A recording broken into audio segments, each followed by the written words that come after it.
Hola, hola, ¿cómo les va? En esta ocasión vamos a platicar acerca de fármacos que tienen que ver con la coagulación y la agregación plaquetaria.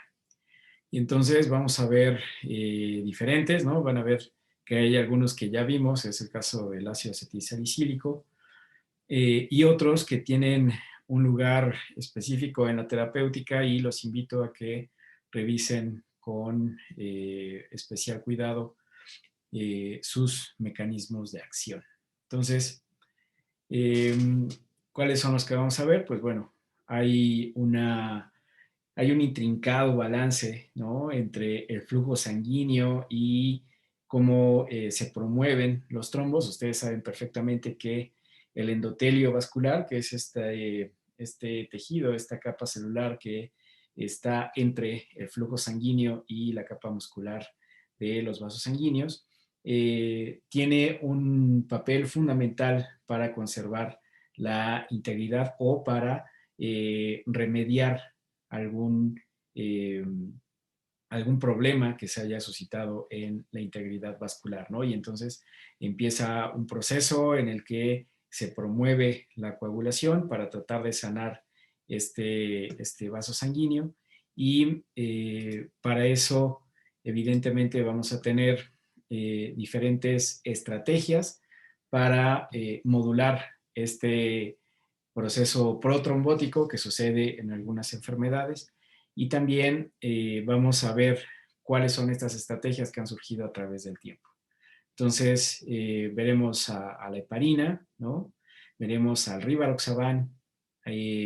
Hay otros fármacos que tienen que ver como agentes fibrinolíticos, como es el caso de la streptokinasa, que se utiliza para romper este tipo de trombos. Este no lo vamos a ver en este módulo. El ácido acetilsalicílico y el clopidogrel, y también la warfarina, ¿no? Entonces, a lo largo del tiempo han surgido diferentes estrategias para tratar de contender con estos procesos procoagulantes o protrombóticos. Estas dos figuras me las robé de una plática increíblemente buena que dio el doctor Antonio Moreno. La pueden encontrar en la página del Departamento de Farmacología, en la que nos habló acerca de la fibrilación auricular y el papel de los diferentes agentes que modulan alguna circunstancia que podría promover la trombosis, ¿no? Entonces, nos habla estas imágenes de cómo fue la evolución, de cómo fue la aparición de estos fármacos. Primero fue la heparina no fraccionada por ahí de los 1900, después la warfarina por ahí de 1941, después la heparina de bajo peso molecular en los 80s y últimamente ya a recientes fechas, pues bueno, tenemos factores directos que inhiben a factores de coagulación específicos, en específico el 10A o el 2A. Entonces, ¿cómo le hacen para ejercer su acción?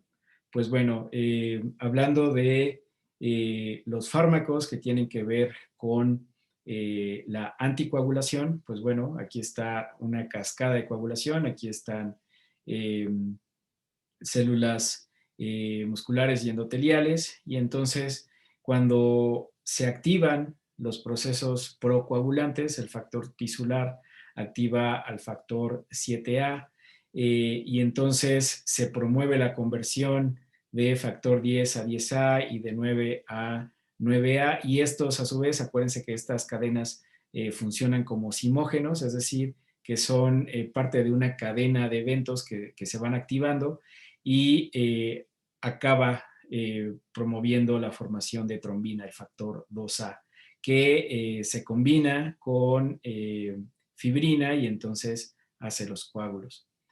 Vamos a ver en el caso de la heparina de bajo peso molecular, que actúan en el factor 10A y en el 2A, mientras que hay otros agentes, como es el caso de los inhibidores de vitamina K, que se basan, es el caso de la warfarina, que se basan en esta necesidad de algunos factores de coagulación de tener vitamina K para su producción y entonces de esa forma se inhibe esta cadena de eventos que promovería la coagulación.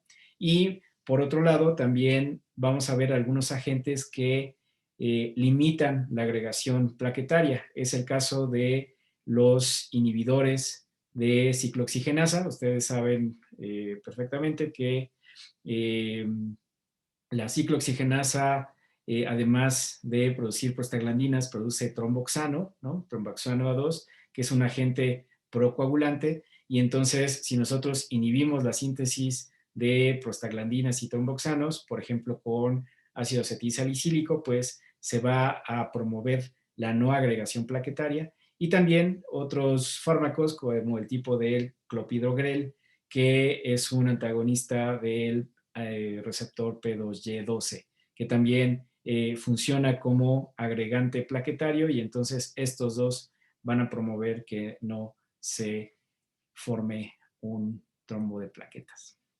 Entonces, pasaremos con la warfarina. La warfarina, como les dije, promueve que no exista vitamina K, ¿no?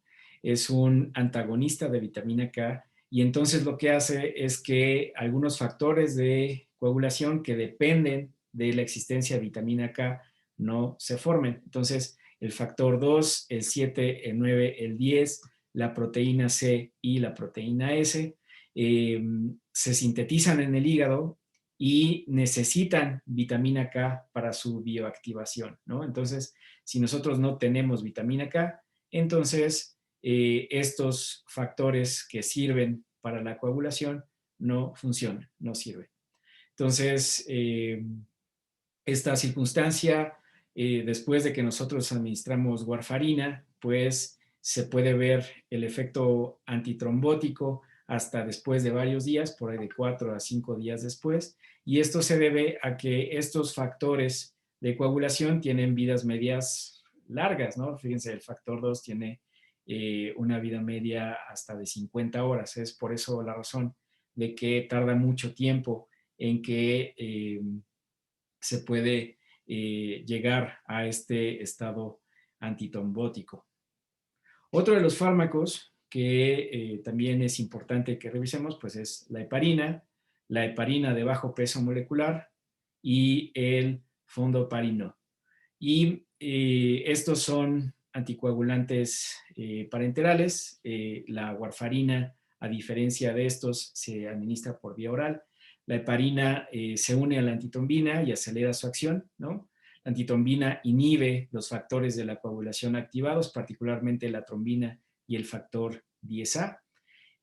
Mientras que la heparina de bajo peso molecular, a diferencia de la heparina, tiene una preferencia mucho más importante por el factor 10A que por la trombina. Entonces, si nosotros vemos otra vez el esquema, ¿no?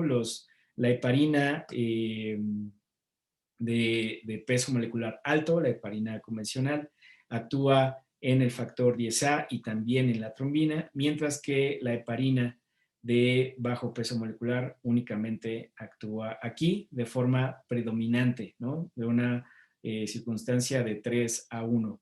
El fondoparino, pues, actúa de forma exclusiva en el factor 10A. Un esquema que está en el Goodman les ayudará a entender cómo este fármaco de un peso molecular muy alto propicia que no se una el factor 10A y tampoco la trombina, ¿no? Y entonces, de esa forma, actúa en estos dos lugares por igual. No así la heparina de bajo peso molecular, que al ser más cortita que la heparina, tiene predilección por alterar la interacción con el factor 10A y de esa forma lo inhibe de forma como más selectiva. Y bueno, el que es más selectivo de todos es el fondoparino. ¿Qué problemas hay con heparina? Pues la heparina puede provocar resistencia, puede haber altos niveles plasmáticos de proteínas que compiten con la antitombina por la unión a la heparina o por la deficiencia de antitombina. Una ventaja de la heparina es que tenemos un antídoto que en caso de que queremos revertir el asunto de la coagulación, pues podemos utilizar sulfato de protamina. Un ejemplo clásico es que el paciente requiere algún tipo de intervención quirúrgica y entonces necesitamos que ya no esté anticoagulado y entonces podemos usar sulfato de protamina. Dentro de las heparinas de bajo peso molecular que existen en México, pues está la enoxaparina.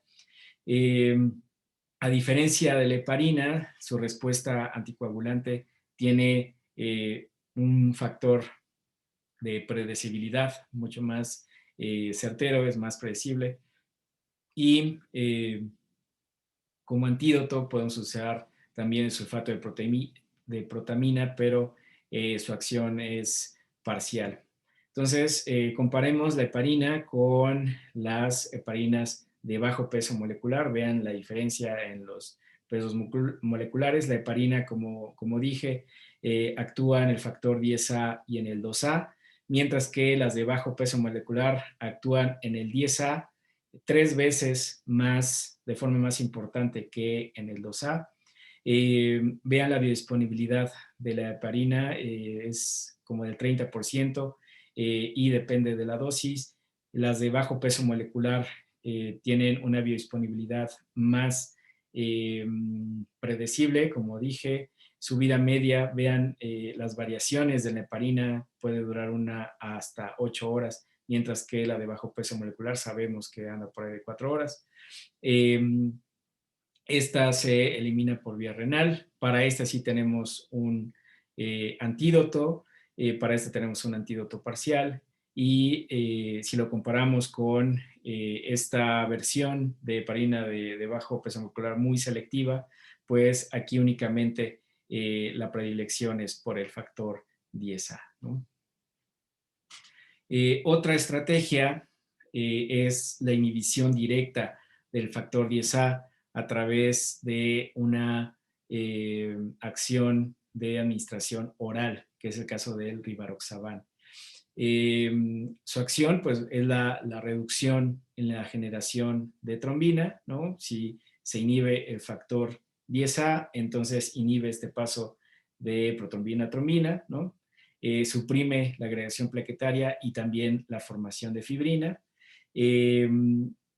Es muy útil en la prevención de accidentes vasculares cerebrales en pacientes con fibrilación auricular, como podrán ver en la ponencia del doctor Antonio Moreno, tratamiento de trombosis venosa profunda, tromboprofilaxis, y también están algunos agentes que pueden ayudar a revertir este proceso anticoagulante que se llama andexanet alfa, que es el agente de reversión. Volviendo a uno de los que ya habíamos revisado, pues está la aspirina. Entonces, ustedes saben perfectamente, ¿no? Aquí está el ácido araquidónico que a través de las ciclooxigenasas puede seguir varios caminos hacia la producción de prostaglandinas o hacia la producción de tromboxano. Y como ya les dije, los tromboxanos son potentes, bueno, no tan potentes, pero sí son agregantes plaquetarios. Si nosotros estamos en un escenario donde hay alguna alteración de la vasculatura, donde hay lesiones ateromatosas, hay colágeno, hay adhesión y liberación de plaquetas, entonces a través de la ciclooxigenasa se forman tromboxanos y esto, además de que agrega plaquetas, el tromboxano es un vasoconstrictor importante, lo cual lleva a que se vayan agregando cada vez más y más plaquetas. Entonces, en este esquema vemos dónde actúa la aspirina, ¿no? Si inhibe la enzima ciclooxigenasa, pues entonces no se produce tromboxano. Y aquí también vemos dónde actúa el clopidogrel, que ya dijimos que es en el receptor PY12, ¿no? Entonces, El ácido acetilsalicílico acetila de forma covalente, eso es importante, a las subunidades catalísticas de los dímeros de ciclooxigenasa, es decir, que inhibe de forma irreversible la actividad de la ciclooxigenasa. Y entonces, en el caso de algunos lugares ísticos, como son las plaquetas, si se une de forma covalente, pues se une para siempre, ¿no? Se une por toda la vida de las plaquetas, que anda por ahí de 7 a 10 días. Y entonces significa que se tendrían que hacer nuevas plaquetas para que se pudieran agregar y entonces causar esta cuestión de hemostasia, ¿no?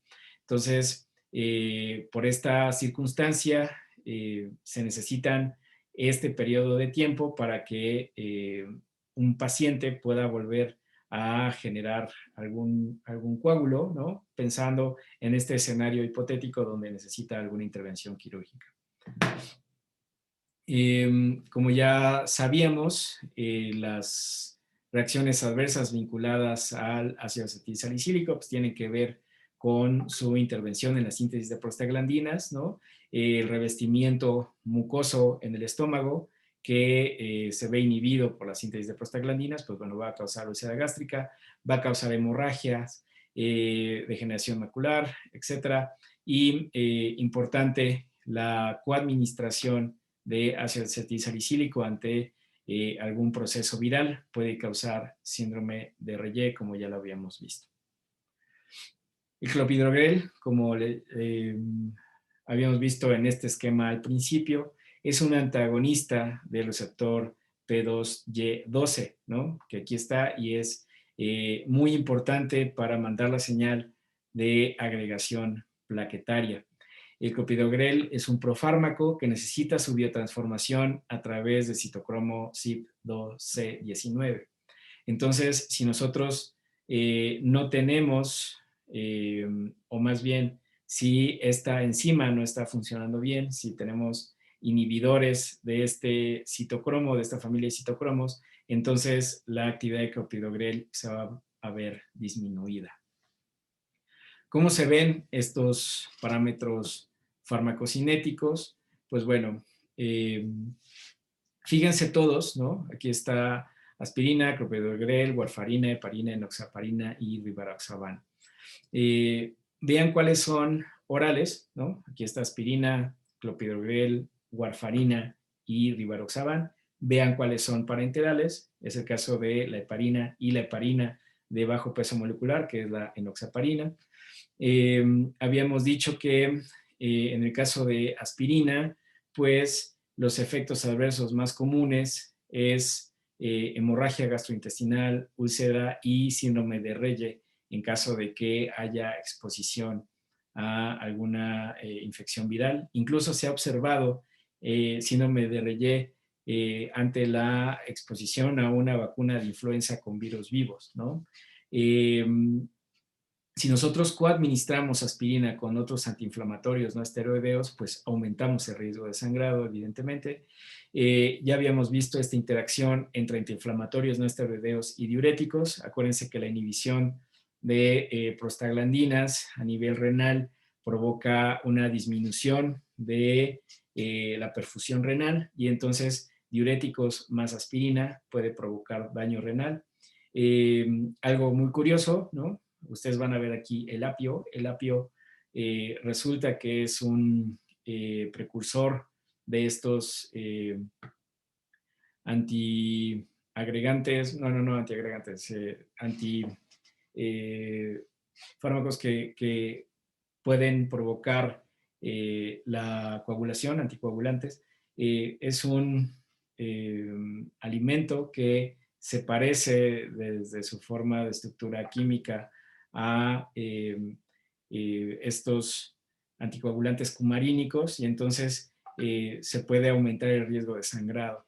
Evidentemente, si algún paciente tiene una hemorragia previa y le damos alguno de estos, pues la hemorragia va a empeorar, ¿no? Entonces, el clopidogrel, que también sería este fármaco que ayudaría a la no agregación plaquetaria, tiene un perfil farmacocinético diferente. Vean la vida media de aspirina, por ejemplo, 20 a 60 minutos, mientras el clopidogrel 6. La cuestión en el embarazo, ¿no? Entre la semana 20 y 30 puede causar alteraciones renales en los chamacos una aspirina. En el tercer trimestre puede causar cierre prematuro del ducto arterioso. Evidentemente en la lactancia pues puede pasar todo esto en el niño, ¿no? Entonces, pues no es buena idea la cuestión de la lactancia. En el clopidogrel no se han visto como un factor teratogénico, pero sí aumenta el riesgo de sangrado durante el parto. También como efecto adverso, pues está la hemorragia y si se combina con aspirina, pues puede haber hemorragia gastrointestinal. Acuérdense que este es un profármaco y necesita citocromo CYP12A19 y entonces si lo coadministramos con un inhibidor de citocromos, como es el caso del ketoconazol, pues entonces no va a tener acción el clopidogrel, no se va a hacer su metabolito activo.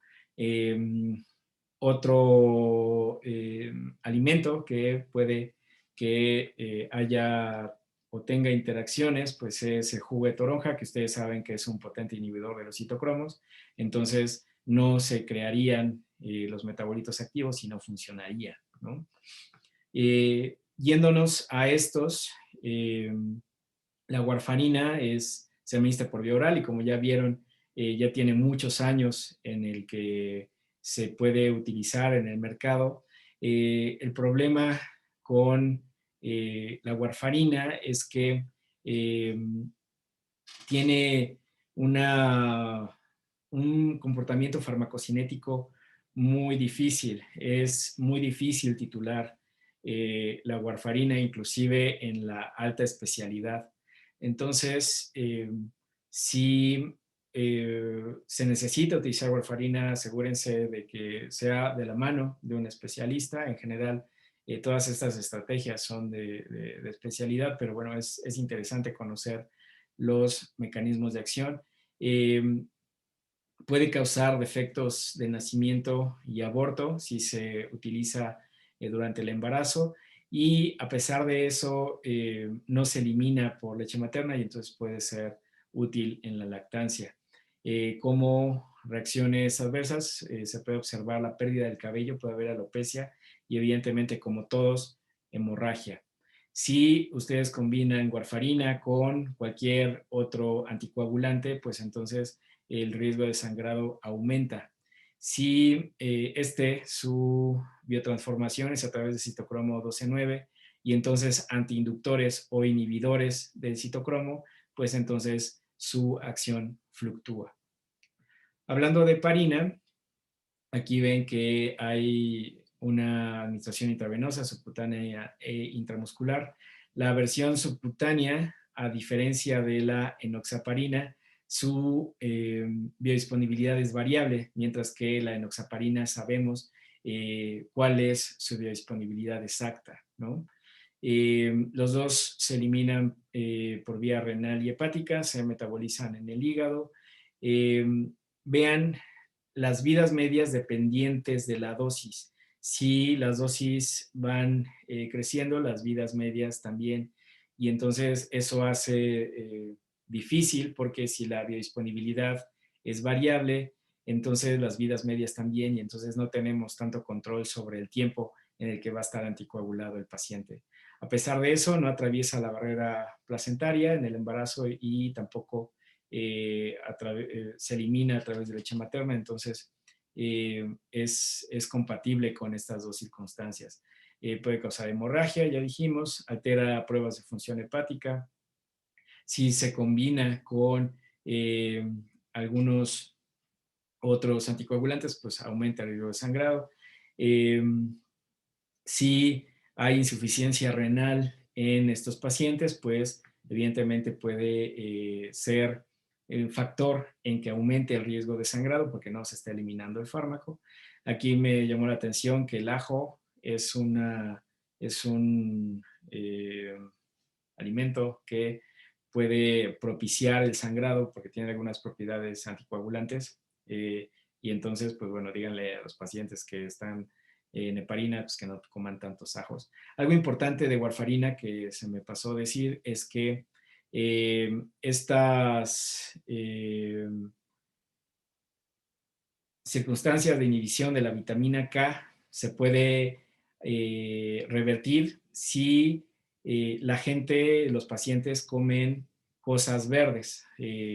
Los vegetales verdes son altos en vitamina K y entonces pueden disminuir la efectividad de warfarina, ¿no? Eso es importante en caso de que observen la terapia que alguien haya puesto sobre un paciente con warfarina. Le tiene que decir que no coma lechugas, ni coma espinacas, ni cosas así, porque tienen vitamina K. Y entonces, como este es un inhibidor de vitamina K y se comen estas cosas, pues entonces puede causar una disminución de la efectividad.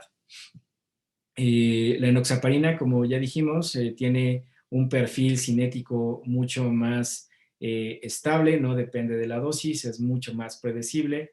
Y a diferencia del fondaparinol, este tiene una vida media mucho más larga.